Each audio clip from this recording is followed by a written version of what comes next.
आइए हम उपदेश शीर्षक मत डर क्योंकि मैं तेरे साथ हूं के साथ परमेश्वर के वचन का अध्ययन करें। परमेश्वर की शक्ति का अद्भुत कार्य होने के लिए हमें सबसे अधिक विश्वास की आवश्यकता है। परमेश्वर के पवित्र आत्मा की शक्ति, अधिकार और प्रतिज्ञाओं को विश्वास के बिना पूरा नहीं किया जा सकता। इसीलिए परमेश्वर अपनी सभी प्रिय संतानों से कहते हैं, मत डर, मैं तेरे साथ हूं, दृढ़ हो जा। परमेश्वर सभी परिस्थितियों में इन वचनों को देते हैं। अविश्वास, असमंजस्य, हिचकिचाहट और साहस की कमी के बीच परमेश्वर का कार्य बिल्कुल भी नहीं हो सकता। आइए हम बाइबल की भविष्यवाणियों के द्वारा इसकी पुष्टि करें। कभी भय न खाना। भविष्य सूचक दृष्टिकोण से इस युग में सबसे बड़ा शत्रु डर है और यह हम में से प्रत्येक के भीतर छिपा है। हमें इस शत्रु को हराना चाहिए। जब परमेश्वर ने गिदोन के योद्धाओं को चुना तो परमेश्वर ने सबसे पहले उन्हें, जो डर के मारे कांपते थे, अपने घरों को लौटने दिया। 32,000 पुरुषों में से केवल 10,000 ही रह गए। अन्य 22,000 अपने घरों को लौट गए। फिर जब 22,000 पुरुष युद्ध के लिए गए तो उनकी मानसिकता कैसी थी? वे डर गए थे और इस बात से अधिक चिंतित थे कि अन्य लोग उनके बारे में क्या सोचेंगे। मेरे पड़ोसी लड़ाई में शामिल हो रहे हैं। यदि केवल मैं शामिल नहीं होऊंगा तो क्या मैं अकेला नहीं रह जाऊंगा और पड़ोस में मेरा उपहास नहीं किया जाएगा? इस तरह से सोचते हुए उन्होंने बिना किसी उद्देश्य से दूसरों का अनुसरण किया। जब वे युद्ध के मैदान में आए तो शत्रुओं के पास शक्तिशाली हथियार थे और उनकी संख्या बहुत अधिक थी। इसीलिए वे डर गए। परमेश्वर हमारे मनों को देखते हैं।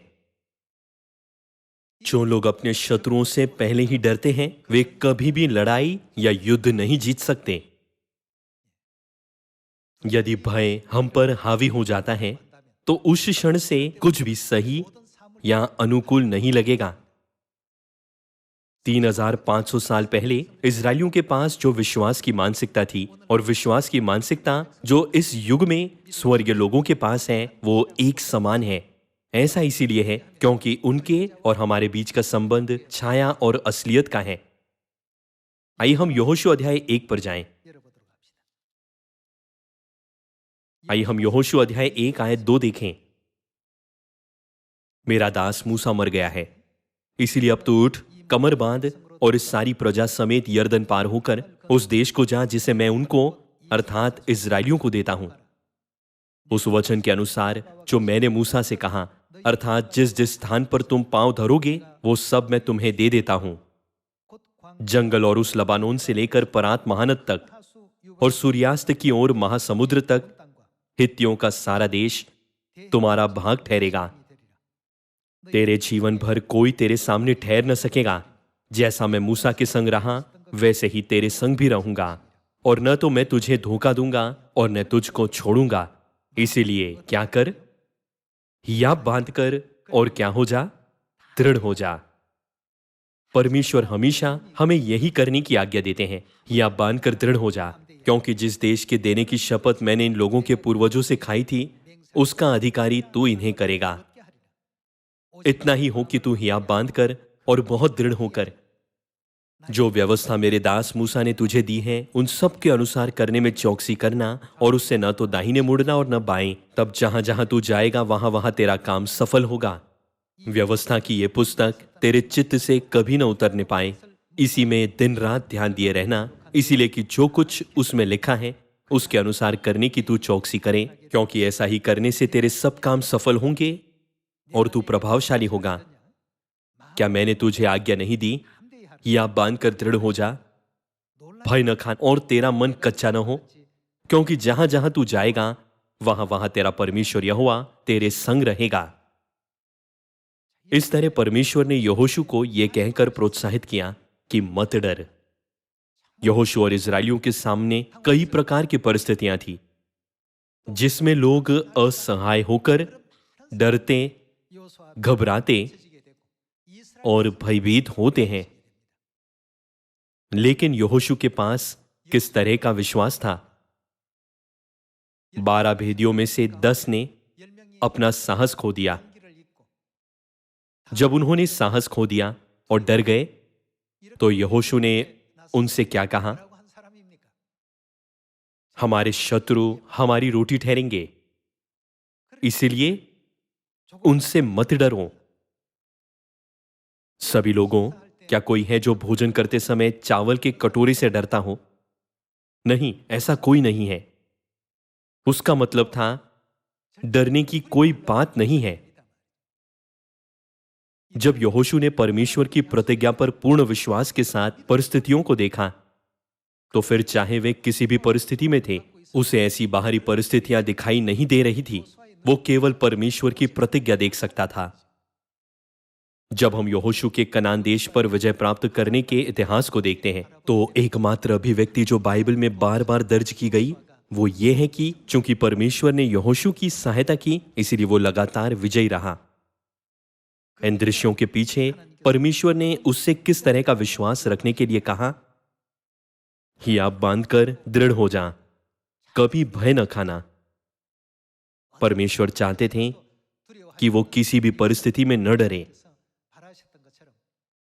उसी तरह आज वो हमें ये समझा रहे हैं कि हम सियोन की सभी संतानों के पास, जो आत्मिक यहोशू के युग में जी रहे हैं, सुसमाचार का कार्य करते समय विश्वास का कैसा रवैया होना चाहिए।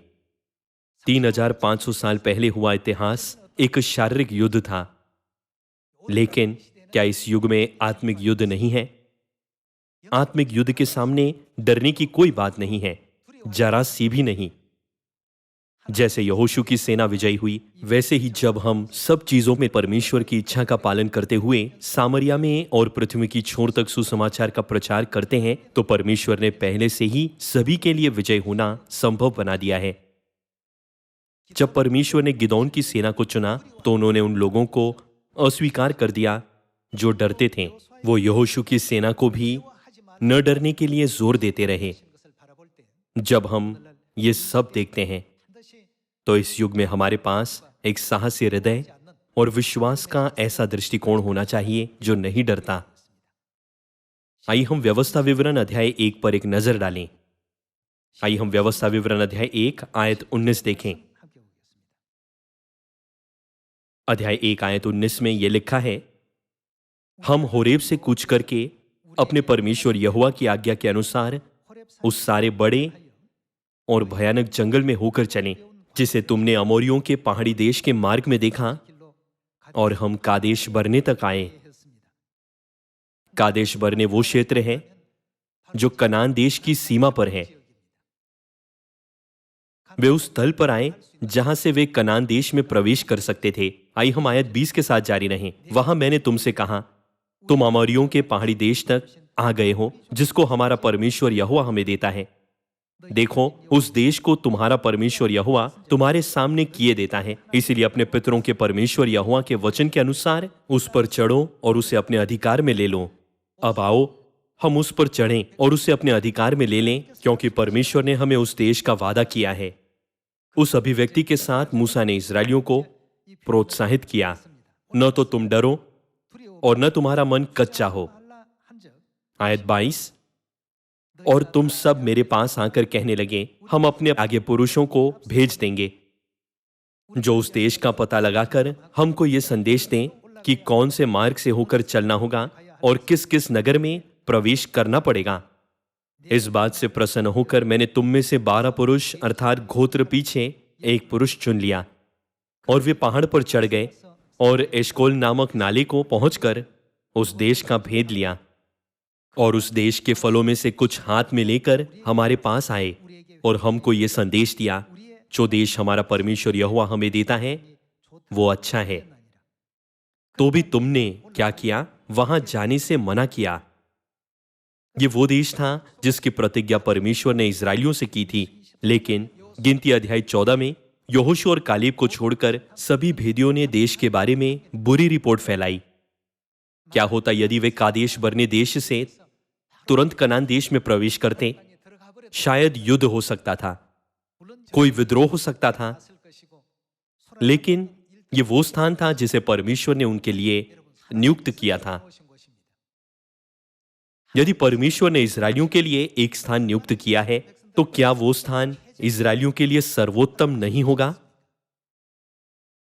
सभी लोगों, ये सभी वादे किसने किए? ये वादे लोगों के किसी गोत्र के नेताओं द्वारा नहीं किए गए थे, ये परमेश्वर ने किए थे। इसीलिए इस युग में हमें भी पूरी तरह से विश्वास करना चाहिए जो परमेश्वर ने हमसे वादा किया है। बेशक चीजों को सावधानी से करना अच्छा है, लेकिन अगर ये कुछ ऐसा है जिसे परमेश्वर ने नियुक्त किया है, तो हमें विश्वास रखना चाहिए और बिना किसी डर के आगे बढ़ना चाहिए। यह सबसे बुद्धिमान और होशियार तरीके से सुसमाचार के लिए काम करने का रहस्य है। डर के कारण जंगल में 6 लाख लोग मर गए। भय वो कारक बन गया जिसने इस्राएलियों को 40 वर्षों तक जंगल में भटकाया। इसी डरे हुए मन के कारण उनकी मृत्यु हुई। इस कारण से हमें इस युग में अपनी आत्मिक स्थिति में अपने सभी भयों को दूर करना चाहिए। आइए हम उस दृश्य पर एक नजर डालें। हां, परमेश्वर हमें यह सिखाते हैं। आइए हम गिनती अध्याय 14 खोलें। जब हम अध्याय 14 आयत 1 पर एक नजर डालें, तब सारी मंडली चिल्ला उठी और रात भर वे लोग रोते ही रहे और सब इजरायली मूसा और हारून पर बुड़बुड़ाने लगे और सारी मंडली उनसे कहने लगी, भला होता कि हम मिस्र ही में मर जाते और इस जंगल ही में मर जाते। जो लोग हर समय बुड़बुड़ाते हैं वे हमेशा भयभीत रहते हैं और उनमें साहस नहीं होता। आज हमें खुद पर विचार करना चाहिए। क्या मैं अपना विश्वास का जीवन जीते हुए अक्सर बुड़बुड़ाता हूं, या क्या मैं परमेश्वर की प्रतिज्ञा पर विश्वास करता हूं और सुसमाचार के सभी कार्यों को साहसपूर्वक करता हूं? आइए हम आयत 3 के साथ जारी रहें। यहोवा हमको उस देश में ले जाकर क्यों तलवार से मरवाना चाहता है? हमारी स्त्रियां और बाल बच्चे तो लूट में चले जाएंगे। क्या हमारे लिए अच्छा नहीं कि हम मिस्र देश को लौट जाए? फिर वे आपस में कहने लगे, आओ हम किसी को अपना प्रधान बना लें और मिस्र को लौट चलें। तब मूसा और हारून इजरायलियों की सारी मंडली के सामने मुंह के बल गिरे और नून का पुत्र यहोशू और यपुने का पुत्र कालेब, जो देश के भेद लेने वालों में से थे, अपने अपने वस्त्र फाड़कर इजरायलियों की सारी मंडली से कहने लगे, जिस देश का भेद लेने को हम इधर उधर घूमकर आए हैं वो अत्यंत उत्तम देश है। यदि यहोवा हमसे प्रसन्न हो तो हमको उस देश में, जिसमें दूध और मधु की धाराएं बहती है, पहुंचाकर उसे हमें दे देगा। केवल इतना करो कि तुम यहोवा के विरुद्ध बलवा न करो और न उस देश के लोगों से डरो, क्योंकि वे हमारी रोटी ठहरेंगे। छाया उनके ऊपर से हट गई है और यहोवा हमारे संग है, उनसे न डरो। तब सारी मंडली चिल्ला उठी कि इन पर पथराव करो। तब यहोवा का तेज मिलाप वाले तंबू में सब इजरायलियों पर प्रकाशमान हुआ। इन आयतों में परमेश्वर ने उन लोगों के बीच अंतर किया जो कनान देश में प्रवेश करेंगे और जो नहीं करेंगे। परमेश्वर ने उन लोगों को प्रवेश करने की अनुमति दी जिनके पास कनान देश में प्रवेश करने का साहस था, लेकिन उन लोगों को अलग कर दिया जो डर से कांपते थे। आत्मिक दृष्टिकोण से कनान देश में प्रवेश करने का अर्थ है स्वर्ग के राज्य में प्रवेश करना। हम उस युग में जी रहे हैं जब परमेश्वर का राज्य बहुत निकट है। तब इस युग में हमारे पास विश्वास का कैसा रवैया होना चाहिए? जब परमेश्वर कहते हैं सामरिया और पृथ्वी की छोर तक सुसमाचार का प्रचार करो, तो इस वजह से निराश न होइए या हार न माने, क्योंकि आप लोगों से डरते हैं, पर्यावरण से डरते हैं या परिस्थितियों से डरते हैं। इसके बजाय यदि हम परमेश्वर के प्रतिज्ञा के वचन का पालन करते हैं तो उनका कार्य होगा। गिनती अध्याय 14 में यहोशू और कालेब ने इजरायलियों को प्रोत्साहित किया, लेकिन अन्य 10 भेदियों ने केवल निराशाजनक शब्द दिए। उनके द्वारा कहे गए शब्द उन चीजों से भरे हुए थे जिनमें कोई साहस नहीं था, जिनमें कोई बहादुरी नहीं था और जिनमें परमेश्वर पर बिल्कुल विश्वास नहीं था। आइए हम उस समय किए गए परमेश्वर के न्याय पर एक नजर डालें। ऐसा करते हुए हमें यह मन में रखना चाहिए कि आत्मिक रूप से परमेश्वर इस युग में हमें भी वही न्याय दे रहे हैं। आइए हम आयत 11 के साथ जारी रखें।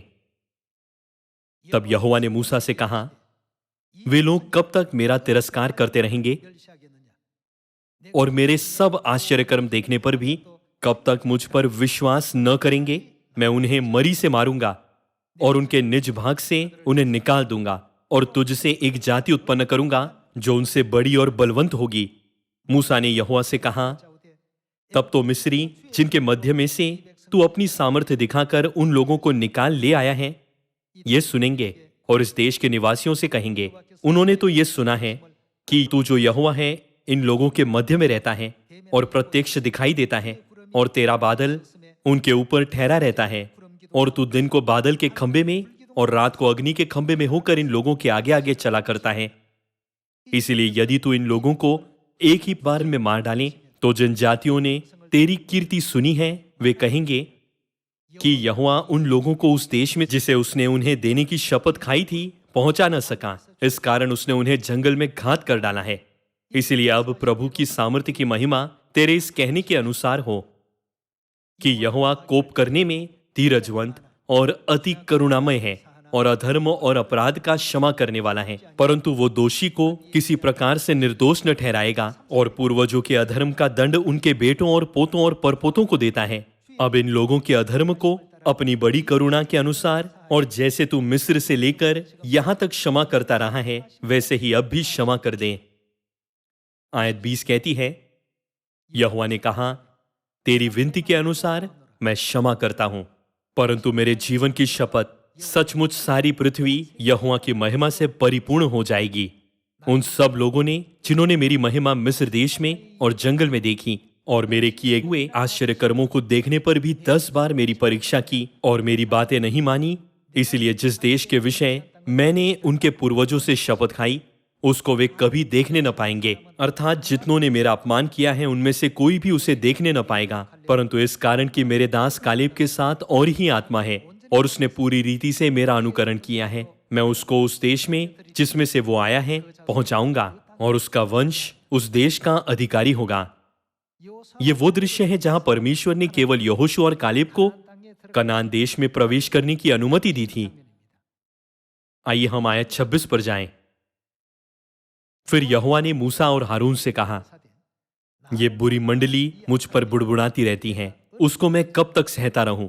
इजरायली जो मुझ पर बुड़बुड़ाते रहते हैं उनका ये बुड़बुड़ाना मैंने सुना है, इसलिए उनसे कहें कि यहोवा की ये वाणी है कि मेरे जीवन की शपथ जो बातें तुमने मेरे सुनते कही हैं निस्संदेह मैं उसी के अनुसार तुम्हारे साथ व्यवहार करूंगा।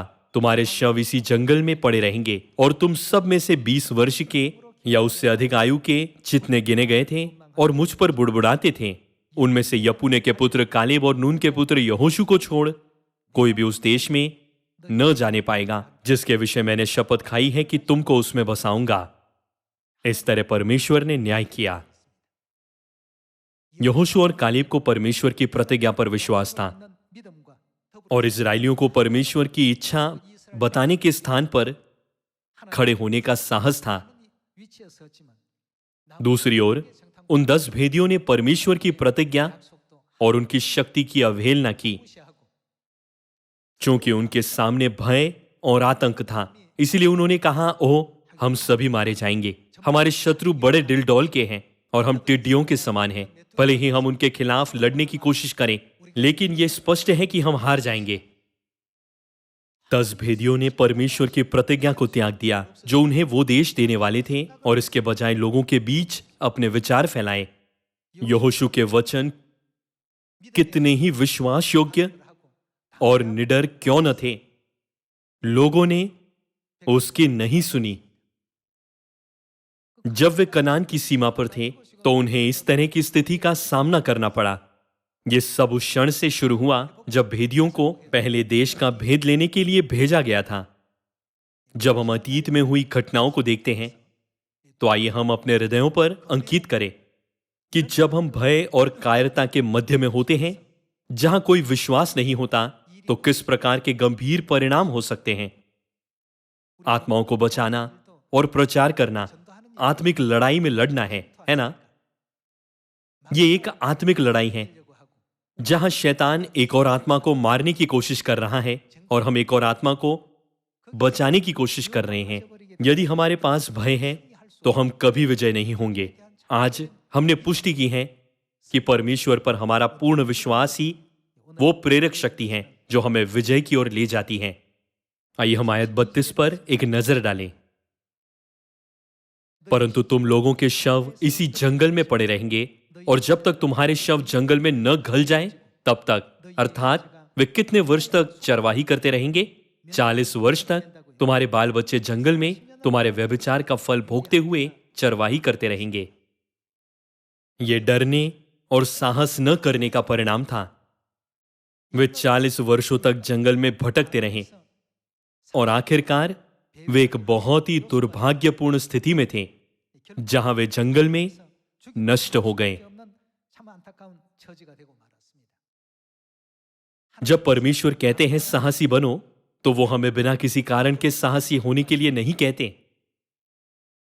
परमेश्वर उन सभी कार्यों का नेतृत्व कर रहे थे जिसने अंत में इजरायलियों को बड़े डिलडौल के लोगों को नष्ट करने दिया जिनसे वे डरते थे।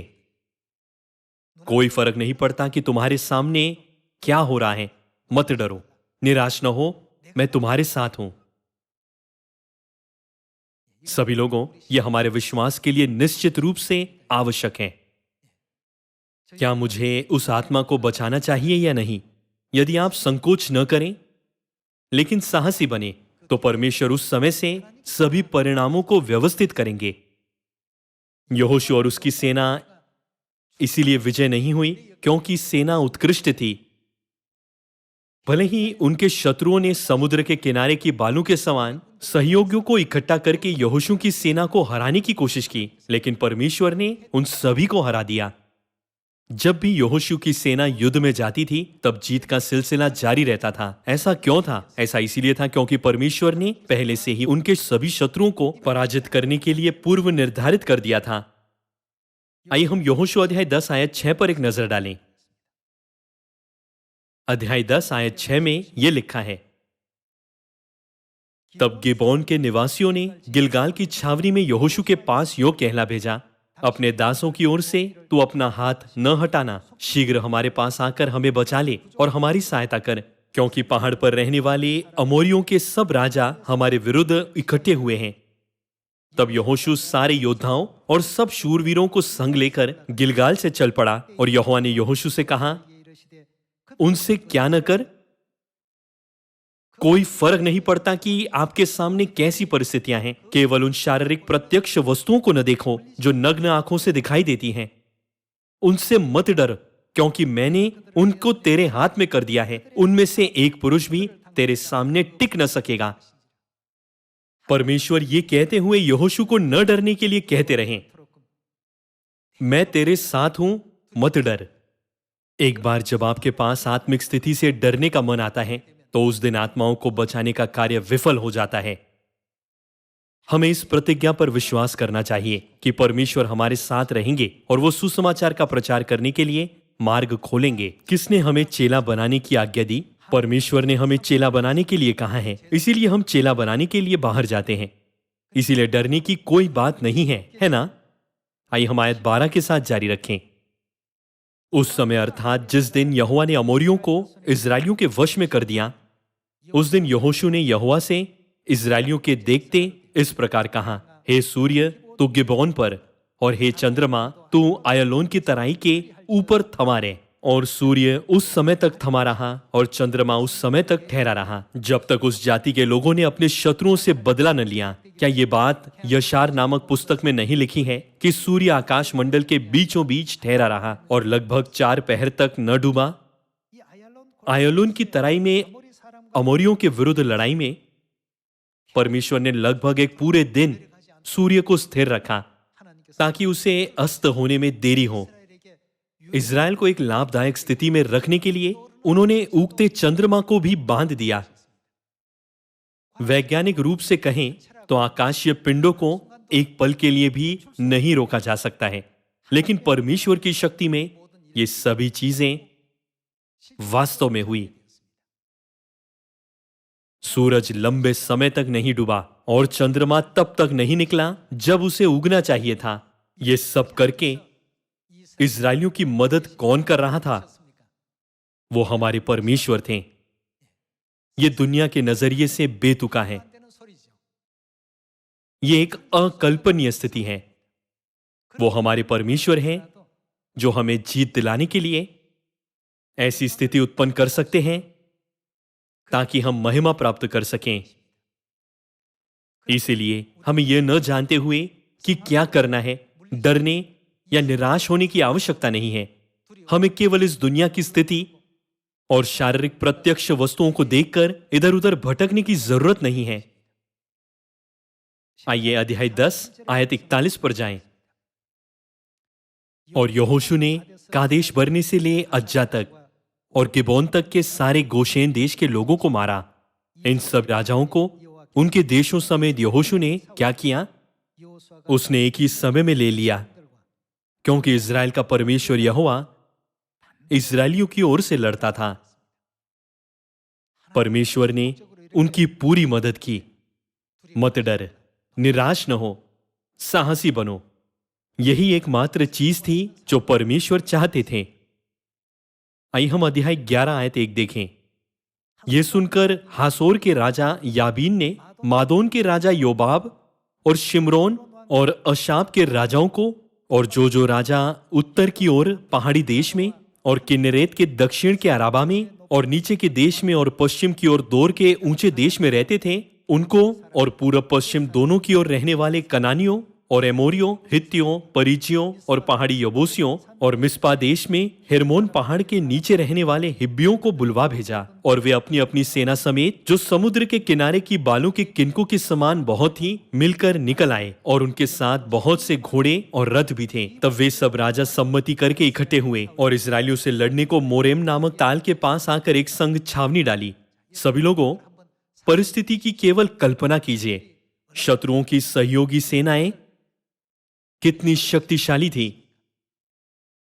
इजरायली सेना की दृष्टिकोण से यदि आप इस स्थिति में होते तो आपको कैसा लगता? दुश्मन इस तरह से संधि करते हैं और वे बड़ी ताकत के साथ हमारा विरोध करने के लिए खड़े हैं। क्या आपको डर नहीं लगेगा? लेकिन जब परमेश्वर ने लाल समुद्र को विभाजित किया, तब इजरायलियों ने परमेश्वर के कार्य को देखा था। उन्होंने मिस्र पर आई 10 विपत्तियों को भी देखा था। इसके अलावा उन्होंने अनुभव किया था कि जब भी कोई युद्ध होता है तो परमेश्वर हमेशा उनके साथ होते हैं और वे विजयी होते हैं। उस समय केवल कई घोड़े और रथ नहीं थे, बल्कि घोड़ों और रथों की संख्या बहुत अधिक थी। उन्हें उस युद्ध के लिए रणनीतिक रूप से तैयार किया गया था, जिसके बारे में इजरायली सोच सकते थे। हम असहाय होकर हार जाएंगे। ऐसे वातावरण में क्या डर उत्पन्न नहीं होता? लेकिन परमेश्वर ने कहा, केवल शारीरिक रूप से किसी परिस्थिति को देखकर डरो मत। उसी तरह जब हम सुसमाचार का प्रचार करते हैं तो कई बार हम केवल बाहरी स्थिति और भौतिक वातावरण को देखकर निराश होकर सुसमाचार का प्रचार करने में विफल हो जाते हैं। हमें अपनी स्थिति की तुलना उस स्थिति से करनी चाहिए जिसका इजराइल की सेना ने सामना किया था। आइए हम आयत 6 के साथ जारी रखें। तब यहोवा ने यहोशू से कहा, उनसे मत डर, क्योंकि कल इसी समय मैं उन सबों को इजरायलियों के वश में करके क्या करूंगा? मरवा डालूंगा। तब तो उनके घोड़ों के घुटनों की नस कटवाना और उनके रथ भस्म कर देना।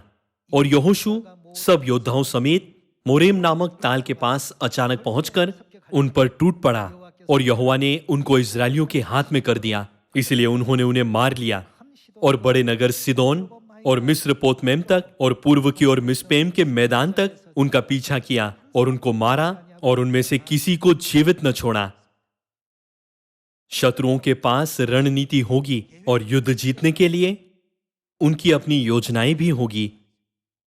हालांकि उनकी योजनाएं चाहे कुछ भी हो, परमेश्वर ने उन्हें कुछ नहीं के रूप में नाकाम किया। मत डरो, क्योंकि मैं तेरे साथ हूं। क्या मैं वो नहीं जिसने लाल समुद्र को विभाजित किया था? क्या मैं वो नहीं जिसने 40 साल तक स्वर्ग से मन्ना बरसाया?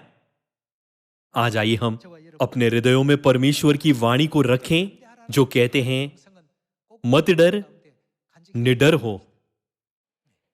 यहोशू इस्राएलियों को उस देश में ले गया जिसकी प्रतिज्ञा परमेश्वर ने की थी, और इस्राएलियों को भी उनके गोत्रों के अनुसार कनान देश दिया गया था।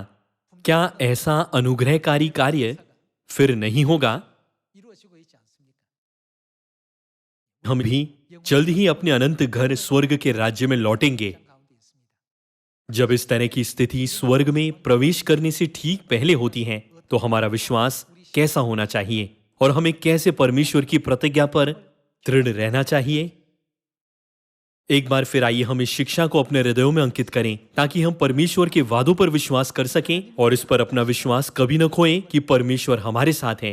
मुझे आशा है कि हम अपने खोए हुए भाई और बहनों को शैतान के हाथ से निकालने, उन्हें छुड़ाने और पश्चाताप की ओर ले जाने के लिए साहसी होंगे, ताकि अनंत घर स्वर्ग के राज्य में एक साथ लौटने का अनुग्रह हमारे साथ रहे। इसके द्वारा मैं इस उपदेश को समाप्त करना चाहूंगा। आपका बहुत बहुत धन्यवाद।